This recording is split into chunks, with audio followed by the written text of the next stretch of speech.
लगातार 3 महीने तक चलने वाला धरना शायद लगता है 1-2 दिन में समाप्त हो जाएगा।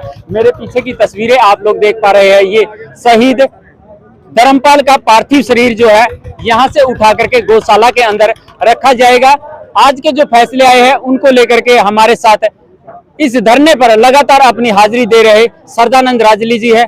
सरदानंद जी, बधाई दे आपको या फिर इस भाई की मौत का गम मनाया?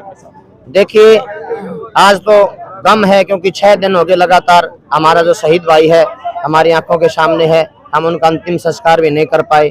पहली बार इतिहास में ऐसी सरकार देखी है जो मौतों पर भी राजनीति कर रही है। अगर बात करें प्रशासन से बातचीत की, लगातार 5 से 6 दौर की बातें चली है, लेकिन एक ही जगह पर पेच आकर के रुक जाता था, अटक जाता था। वो था जो 302 और 307 की जो धाराएं लगी थी। अब प्रशासन के द्वारा किस प्रकार से उसको मेंटेन किया गया? देखिए, सरकार हमें थकाना चाहती थी और हम अपने इरादों पर, अपनी मांगों पर अटल थे और निश्चित तौर पर हमारी जीत हुई है। जो 302 और 307 के मुकदमे लगाकर हमारे 4 साथी अंदर किए गए हैं और जो 810 लोगों पर 302 और 307 संगीन धाराओं के साथ करीब 12 धाराएं ऐसी है जो हमारे साथियों पर लगाई गई है। तो आज प्रशासन से बातचीत हुई, उसमें तय हुआ कि ये जो धाराएं हैं ये खारिज करके दूसरी धाराएं जो अवेलेबल है उनके तहत हमारे कल जो साथी है वो बाहर आ जाएंगे और निश्चित तौर पर जब हमारे साथी दाह संस्कार में शामिल होंगे उसके बाद इस शहीद धर्मपाल का जो दाह संस्कार वो किया जाएगा। अगर बात करें कंपनसेशन की और सरकारी नौकरी, जिस प्रकार से बताया जा रहा है कि एक नौकरी दी जाएगी, कंपनसेशन कितना दिया जाएगा धर्मपाल के परिवार को?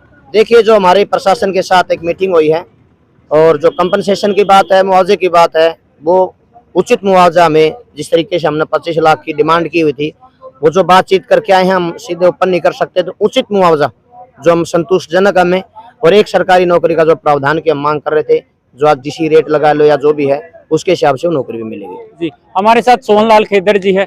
सोहनलाल जी, आप क्या कहेंगे? आज एक बड़ी जीत भी है और वैसे हमने एक साथी भी खो दिया है, क्या कहेंगे? देखो, साथी खो दिया, उनको सत नमन है धर्मपाल जी को। उनकी शहादत को हमने पहले ही कहा था कि बेकार नहीं जाने देंगे, इसमें कोई दोहराई नहीं है। देखो, फैसला तो होना था, बातचीत से हल तो निकलना ही था, लेकिन जो इतने दिन लगे वो गलत लगे। फैसला तो पहले होना था, जायज मांगी थी सारी, लेकिन हमने साथी खोया, उसका दुख है। और हमारे साथी जेल में भी जा रहे हैं, 4 जेल में साथी गए हुए 4 हमारे, और संकट था गांव के ऊपर।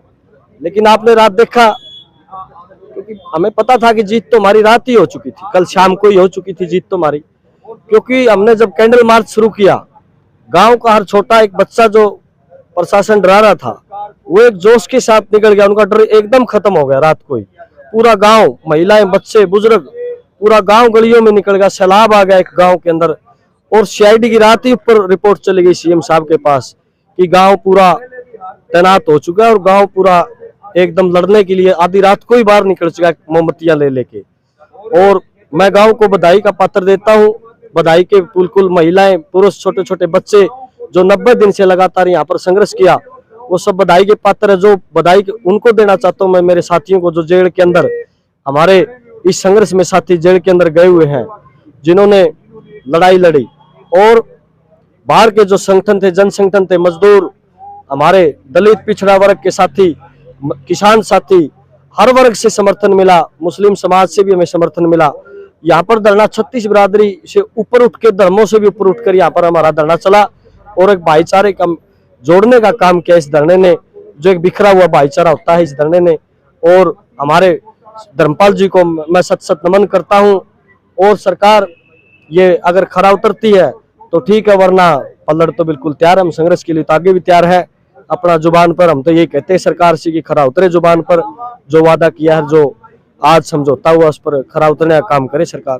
जी दर्शकों, कल रात को जो कैंडल मार्च गांव के द्वारा निकाला गया था, उस कैंडल मार्च ने प्रशासन की आंखों में ऐसा एक सितारा चमका दिया कि मजबूर होना पड़ा उनको कि गांव जो है अब एक हो चुका है, या फिर ये कह सकते हैं इस पूरे के पूरे आंदोलन में कल रात के उस कैंडल मार्च ने अंतिम कील ठोकने का काम किया है।